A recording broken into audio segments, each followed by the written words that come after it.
Everyone. And welcome back. Today we're going to be talking about Unit 29 in your World History textbook. This will be lessons 141 through 144 into the 21st century. So let's get started talking about technology and trade first off. So advances in technology affect people around the world every day. These technologies can be used for both good and evil, as we know, and we don't hear as much as previous generations did that technology will lead to the end of war and advancements will lead to the end of poverty, the end of disease. We know now that technology itself is neutral and can be used to help or harm depending upon the motives of the person using it. So let's go ahead and talk about books first. Originally, books were written by hand. The text would be set by hand, letter by letter, to be printed. A gallery-proof copy was printed for editing purposes. Charles Dickens wrote his novels in this manner. C.S. Lewis could have used a typewriter, as many writers did in the 21st century, replacing writing by hand. Same with handsetting changing with the invention of the linotype machine, where previously lettering would have been set hand by hand for printed. It would simply be able to print specific sections. In present day, we mostly type out books via computers and word processing programs. Machines are used to print and bind the books, with copies being sent along the internet. Before the advent of technology, people could only dream of an invention like a computer, as we talk about for the next portion. A man named Blaise Pascal built about 50 different adding and subtracting machines in this period around the 1640s, and this was the first precursor to a computer. Joseph Marie Jacquard created pre-punched paper cards to program a weaving loom in the 1790s, and this pre-punched paper card technology would be used by Charles Babbage in England to propose an analytical machine around 1833, using punched cards and interlocking gears to do calculations. The first computer invented was known as the Electrical Numerical Integrator and Calculator, or ENIAC. This covered 1,800 square feet, or about the size of a moderate 3-bedroom home. Further research in this area during the second half of the 20th century led to things like transistors, integrated circuits, and microprocessors that cut the size of computers and increased the capabilities of computers. While hardware was being developed, software was also being created to accomplish different tasks.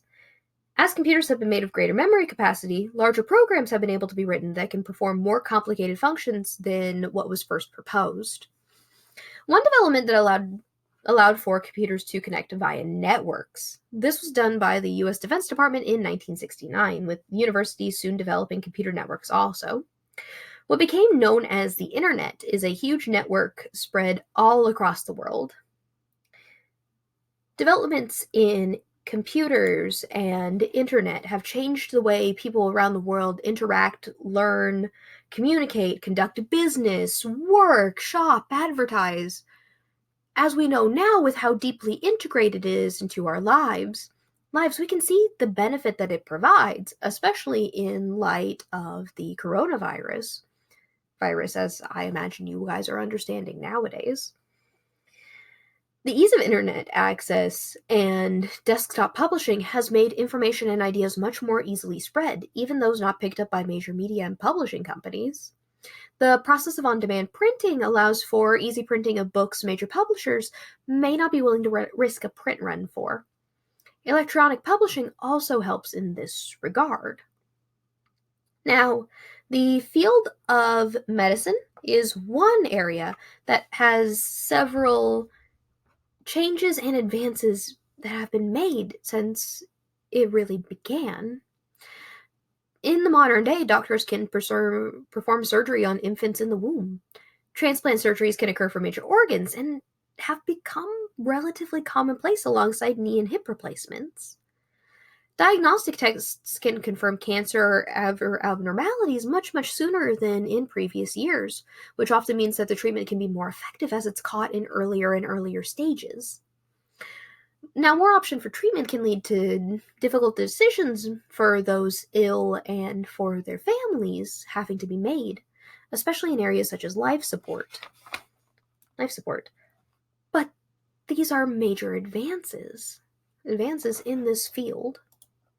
And another area that has shown advancement is in globalized trade. Specialization in trade amongst individuals has made a lot of countries better off than in previous years. Natural resources, workforce training, and access to capital combine to give different countries advantages relative to other countries in terms of producing certain goods and services.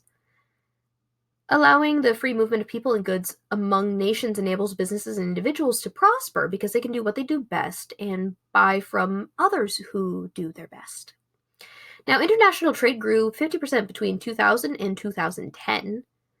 This allowed people a variety of products and services they may not be able to access in their home country.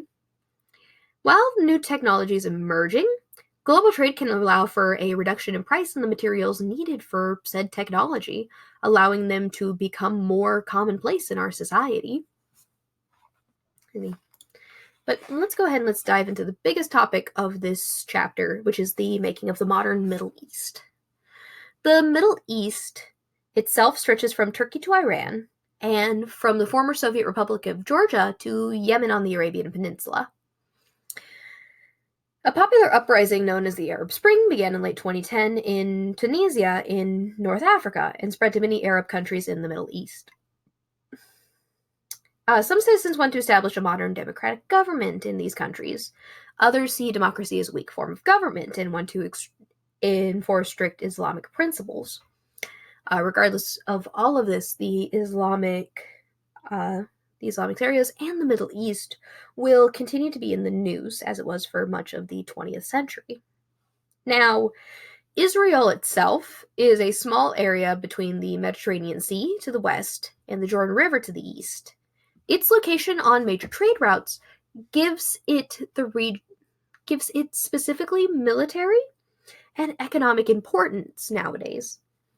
It had major roles in biblical stories, and the land has been repeatedly been subject of conflict between nations that's wanted to control it, and it has been possessed by many different nations, including Canaanite tribes, Old Testament Israel, Assyria, Babylon, Greece, the Seleucid dynasty, Rome, Byzantium, Muslim caliphs, European crusaders, the Ottoman Empire, Great Britain, and now modern Israel. At the time of Christ, Palestine itself, which is different from Israel, was part of the Roman Empire. The people who lived there were Jews, Samaritans, and some Gentiles. Rome continued to control the area until the East-West Palestine split with the Byzantium Empire. The eastern capital was later renamed to Constantinople. Now Istanbul, as a very good song by They Might Be Giants goes. Muslims took control of Palestine in 1634, and except for brief periods of controls by crusaders in Europe and later Mongol invaders, it remained in Muslim hands until about the early 1900s. Now, during and after the Middle Ages, Jews in Europe and Russia were often treated with prejudice and contempt. In the late 1800s, persecution became far more widespread, and many Jewish people came to desire their own homeland where they could live with peace and security. This want developed into what became known as the Zionist movement, with spokesperson Theodor Herzl, a Jewish journalist born in Hungary in 1860. He published The Jewish State in 1896 and organized several conferences in Europe beginning in 1897. European Jews began focusing on creating a Jewish homeland in the historic country of Israel. This was met with opposition, given that Palestine was part of the Ottoman Empire, and the Ottomans did not want to give it up. And Palestine already had people living there. The Arab people. The majority of Muslims in the Middle East are also Arabs, but Arab and Muslim, by the way, are not synonymous. They are some Arab Christians living in Palestine along with Jewish Arabs. Now, the people of Palestine had been living together with relatively little conflict. Now, European Jews began buying land in Palestine to enable Jewish people from Europe and Russia to settle there. The Arabs in Palestine at first welcomed this development because it brought in some much-needed economic activity. However, the Arab population in Palestine began to feel threatened by the increased presence of Jewish people there and started to oppose the influx of new Jewish citizens. Now, during World War I, the Ottoman Empire sided with Germany and Central Powers, and Britain and France being part of the Allies, made a secret agreement in 1916 that should the Allies win, they would divide up much of the Ottoman Empire. Britain would establish new governments as what would become known as Syria and Mesopotamia, what became modern Israel, Jordan, and Iraq, while France would establish new governments in northern Syria, what would become modern Lebanon and Syria. While Britain and France succeeded in creating new governments in these areas, the agreement said nothing about a Jewish state, and Britain seized the land in 1917, later endorsing the idea of a Jewish homeland in Palestine. Following the World War I, in a Paris Peace Conference, both Arab and Jewish people made their own appeals to consider their side of the issue. In 1922, the weak and crumbling Ottoman Empire fully crumbled, and the nation of Turkey came into existence. Turkey agreed to the division of Syria that Britain and France wanted, and the arrangement was endorsed by the League of Nations in what was called a mandate system. France had the League's mandate to oversee Syria, and Great Britain had the League's mandate to oversee Palestine. Now, the mandate period in Palestine was extremely unstable, for lack of a better term. As thousands of Jewish people moved into the area expecting British protection. The Jewish population of Palestine rose from 84,000 in 1922 to 608,000 by 1948. At the same time, non-Jewish residents of Palestine began actively protesting the rapid migration of Jewish people into the city. Then Jewish nationalists, who wanted complete independence, began resisting the British presence in the hopes of driving Britain out and completely controlling the region. In 1946, a bomb blast destroyed part of the King David Hotel in Jerusalem, where British mandate officials were located. 91 people of various nationalities were killed in this attack. And while the leaders of this attack, one being a man named Menachem Begin, who would become a future Prime Minister of Israel, gave warnings to British officials, these warnings were sadly ignored. The next year, in 1947, Britain announced that it would no longer be able to govern the region. The United Nations endorsed dividing Palestine into a Jewish state and an Arab state, with Jerusalem as an international city administered by the UN. Jews accepted the endorsement of a state, and so on May 14th, 1948, the State of Israel was proclaimed. The United States was the first nation to recognize the new country, followed by the Soviet Union. Palestine was not thrilled. To the Arabs of Palestine and the surrounding area, the formation of a Jewish state was seen as an insult and amounted to a taking of their land. A civil war quickly erupted between Jews and Arabs in Palestine, even before the official declaration of independence there. The day after the declaration, May 15th, soldiers from Egypt, Jordan, Iraq, and Syria launched the first of several wars against Israel. Their stated goal was to drive Israel to the sea. However, Israel defeated the Arab armies and captured additional territory, including, Jordan, meanwhile, captured the area west of the Jordan River called the West Bank, including East Jerusalem, and Egypt took control of the Gaza territory, or Gaza Strip, in the area once inhabited by the Philistines.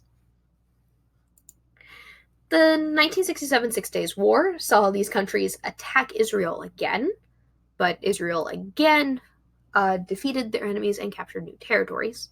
The Israeli government began building settlements for Israelis on these captured areas, and Egypt and Syria attacked once again on Yom Kippur and were defeated in 1973. Egypt and Israel concluded a peace treaty in 1979, signing it and ending hostility between these two countries. In 1994, Israel and Jordan concluded a similar peace treaty, providing peace between these three countries. Now, since 1987, Palestinian Arabs have protested Israeli control over the West Bank and the Gaza Strip. In 1988, Palestinian Arabs declared a separate state of Palestine exist, including this area. Now, about 120 nations have extended diplomatic recognition to Palestine, but at this point, the United Nations have only given it observer status. Israel continues to restrict movement to the West Bank and Gaza, even with this statement. It's important to note that modern Israel is a religiously complex society with a secular government that doesn't attempt to follow Old Testament laws. Some Jews in Israel observe few or none of the Jewish laws and festivals, while others attend synagogue and observe traditional rituals and customs. But it's important to note just how religiously complex and how politically complex Israel is, and that plays a part in this whole issue too. It is part of the reason why there's still such conflict there. But let's talk about some of the other regions in the area to kind of finish talking about the Middle East. Whenever we talk about Egypt, though Egypt's geographically located in Africa, it has closer political ties to the Middle East. After the completion of the Suez Canal in 1869, Great Britain seized control of Egypt's government in 1882. And the country gained independence itself in 1952. Egypt's third president, Anwar Sadat, concluded a peace treaty with Israel in 1979 and was assassinated in 1981. Though a man named Mohamed Morsi was elected president in 2012, the military removed him from office, and an interim government has been in place since. In Iran, the country was known as Persia until 1935. In 1979, Islamist militants flew over the ruling Shah and established an Islamist theocracy led by a religious scholar and elected council. Iranian students seized the American embassy in Tehran in November 1979 and held Americans as hostages until January of 1981. Iran has its own developing nuclear technology, which it claims is only for peaceful purposes. But the country is still under strict sanctions economically by the United Nations, the European Union, and the United States. Iran now holds elections for president and a consulting assembly as its national government. Now, the area east of the Jordan River was part of the British Mandate during the transition from the Ottoman Empire, hence it was called Transjordan. In 1946, the country gained independence from Britain, and the current leader from King Hassan, who ruled from 1953 until his death in 1999, his son Abdullah II has instituted some democratic reforms in the area. When it comes to Lebanon, after World War I, France defined the borders of Lebanon as a separate country from Syria. Lebanon was home to many political and religious groups and has seen significant instability since it gained independence in 1943. Lebanon itself is almost 40% Christian, with the largest percentage of Christians amongst the Middle Eastern countries. Now, civil war happened there from 1975 to 1990, costing about 120,000 lives and causing extensive destruction in the area. Syrian forces occupied some of southern area of Lebanon from 1976 to 2005. Libya was ruled by Italy and is another North African country with ties to the Middle East. Italy ruled Libya from 1911 until the Italians surrendered in 1943 during World War II. Libya then passed to UN oversight and gained independence in 1951. In 1969, a man named Muammar al-Gaddafi came to power as a dictator there. The Gaddafi government supported terrorism activities in what was called state-sponsored terrorism. In 2011, the Gaddafi government responded harshly to reform demonstrations and protests, leading to a civil war, which in turn led to UN-sponsored air and naval intervention against the Gaddafi government. Gaddafi was removed from power in August of 2011 with the capturing of Tripoli. In 1932, in Saudi Arabia, after 30 years of work, a member of the Saud family unified the lands into a single local kingdom on the Arabian Peninsula. The Saud family still rules the country, which is a leading producer of oil for the world, and Saudi Arabia, the birthplace of Islam, enforces a strict interpretation of Islamic Sharia law. The last country we want to talk about is Syria. Syria was under French mandate until its independence in 1946. A series of political coups resulted in years of instability in that area. From 1958 until 1961, it joined with Egypt in the United Arab Republic. In 1970, a man named Hafez al-Assad seized power in another coup. Following his death, his son Bashar al-Assad was affirmed as the country's ruler in a 2000 referendum. Anti-government protests erupted in 2011, with that protest growing into a civil war. Now, let's go ahead and let's talk about homeschooling families, as your book wants to highlight. An estimated 1 to 2 million children are homeschooled each year in the U.S. The number is growing in the U.S. and in other countries around the world. Now, just as every person is unique, each family is unique, and each homeschooling family has its own particular setting, experiences, strengths, and weaknesses. Homeschooling itself requires considerable time and effort.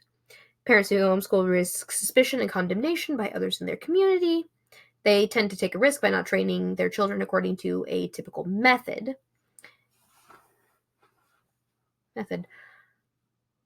And each family's reason for doing so is unique. Some are fervent Christians and secularists.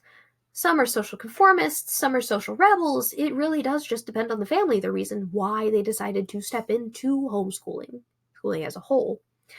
Some homeschoolers want to help their child accomplish more academically in ways public schools may not be able to address. Parents who homeschool work to put their child-rearing and family responsibilities first, while also guiding what their children learn. Regardless, they want to make sure their children reach their goals, whatever else in life they might miss. Homeschooling families use a wide range of approaches to learning, including unit studies, traditional textbooks, specialized curriculum, online courses, and video classes. Co-op groups can also help to teach more difficult subjects in group settings. Now, homeschooling has produced students that usually get higher grades in their college coursework and who relate better with others. Interestingly enough, statistics indicate that homeschooled students tend to score above the national average on standardized achievement tests and at or above the national average on college entrance exams. Evidence indicates that homeschoolers tend to get above average grades in their college coursework, which colleges have noted. noted very enthusiastically. Homeschooling, regardless of all of this, doesn't guarantee those types of results, but it depends on the family itself to find the best way to accomplish their goals as homeschoolers. Finally, let's go ahead and let's talk a little bit about the keeping of time. Now, time has been acknowledged since the beginning, with people using the lights of the heavens to determine times, days, seasons, and years. Some groups and histories have used cycles of the moon and cycles of the sun. Most people today use the cycle of the sun to monitor time. Our day is based on the rotation of the Earth, and our week has 7 days. Our year takes about 365 and a fourth days long, because that's how long it takes the Earth to orbit the sun.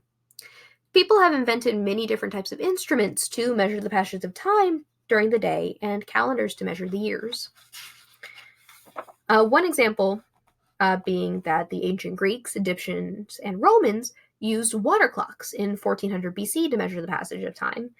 These were known as, in Greek, clepsydra. Clepsydra. There we go. Water would flow from one container to another through a small opening. Hours were marked on either side of the receiving container or the one from which water would come from the little hole. In ancient Athens, the length of orations and speeches were timed via this clepsydra. Around 270 BC, Ctesibius of Alexandria invented a water clock with gears. The gnomon, or shadow clock, was another type of ancient clock. This would be a stick or an obelisk stuck vertically into the ground using the shadows from the sun to track time. In 8th century BC, shadow clock from Egypt is still in existence. By around 1700, Egyptians had the sundial, and Anaximander, who lived around 1600 BC, is credited with introducing the sundial to Greece. The Chinese measured time by burning a knotted rope and by watching how long it took the fire to go from knot to knot. Notched candles were also used in this way. An hourglass has 2 containers connected by a narrow neck and filled with either a liquid or a grainy substance, usually sand. When the device is turned upright, the sand flows from one container into the other in about an hour, and those were also used to record time before the introduction of mechanical clocks. Around 1300, Europeans began to develop and use mechanical clocks that had to be reset using a sundial. The originals kept only hours, but as technology progressed, they began to keep minutes too. In the late 1300s, we had German clockmasters beginning to experiment with alarm clocks. And what's important to note is that early mechanical clocks were very heavy. By 1965, a pendulum clock was created that was accurate to 5 minutes, interestingly enough. Just to illustrate how heavy original clocks were, a man named Henry de Vic, a German, built a clock for the Palais de Justice in Paris during the 1300s. The clock was powered by a 500-pound weight that would fall 32 feet. The word clock originally meant bell and was used for time-measuring devices placed in bell towers of churches, making it so it rang every hour. Going further on, many clocks were originally decorative as well as functional. Cuckoo clocks had been made in Germany's Black Forest since the 1730s. Some early English clocks were shaped like lanterns or bird cages. In America, in the 1800s, cabinet makers made wooden housing for clock mechanisms to be set into them. In the early 1900s, ornate wooden shelf clocks called kitchen clocks became very popular. Long case clocks that stood on the floor were introduced by Englishman William Clement in the 1670s. After Henry Clay's work wrote the song Grandfather's Clock in 1875. These became known as grandfather clocks. Now, we didn't get the first real electric clocks until ones powered by quartz were made in the early 1900s by Henry E. Warren. The quartz clock used vibrating quartz crystals. Oh, wow. Oops, my bad. Vibrating quartz crystals, which were invented in the 1920s. The cesium alarm clock was developed in 1955 in England, and this was the real first atomic alarm clock that was present. German Peter Heinlein was a locksmith and a clockmaker. After experimenting for 10 years in 1510, he made what was known as one of the first portable clocks, using a coiled spring which had been invented in Italy in about 1450. In 1675, Christian Huygens improved the watch. Using a balance wheel, he made the watches accurate within 2 minutes per day. Watches were usually shaped like a bell shape or like drums. They were kept in a pocket or hung from a belt. In the 1700s, villages in the Jura Mountains of Switzerland became the center of watchmaking. Families would make watch parts at home, and then they were then assembled and sold by master watchmakers. Now, pocket watches were the most common portable clock until wristwatches became popular after World War I. Last thing to really talk about is the calendar systems that have been used. Calendars have been used since the ancient Babylons with a lunisolar calendar, with 12 months having 30 days each to them. The Egyptians utilized a solar clock of 12 months with 30 days each and 5 extra days at the end, with King Ptolemy III making a decree in 238 BC that an extra day be added every 4th year. The Greek calendar itself had 354 days, and they made scientific calculations as to determine whether they should add months to stay on the solar year cycle. Once Julius Caesar came to power, the Romans had used a 365-day calendar for so long that the seasons didn't come at the proper times. Therefore, he added 80 days to 1 year to make up the error, and a leap day every 4 years to make the calendar regular.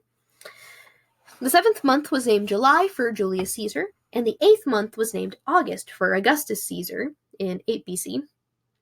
September, August, November, and December, the 7th, 8th, 9th, and 10th months in the Old Roman calendar, became the 9th through 12th months in the Roman calendar.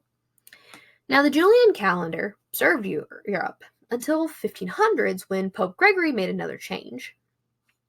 The Julian calendar year was 11 minutes and 14 seconds too long. By 1582, the vernal equinox was off by 10 days. Roman Catholic Church holidays weren't occurring in the right seasons, therefore Pope Gregory XIII declared that 10 days be dropped from the calendar 1 year. European countries began to adopt the Gregorian calendar, with riots occurring in England and America when the British adopted it in 1752, with some people really thinking that 11 days of their lives had been stolen. Many countries associated with the Eastern Orthodox Church still use the Julian calendar for church feasts, and the Gregorian calendar is sometimes called the Christian calendar because it begins with the traditional year of the birth of Jesus. The Aztecs themselves used 2 calendar systems, one with 260 days and one with 365. Many cultures themselves have their own calendar systems, far more than could be stated here. But with that, that's all I have to say for this week. I hope you have a great week, and I will see you all next week. Bye-bye!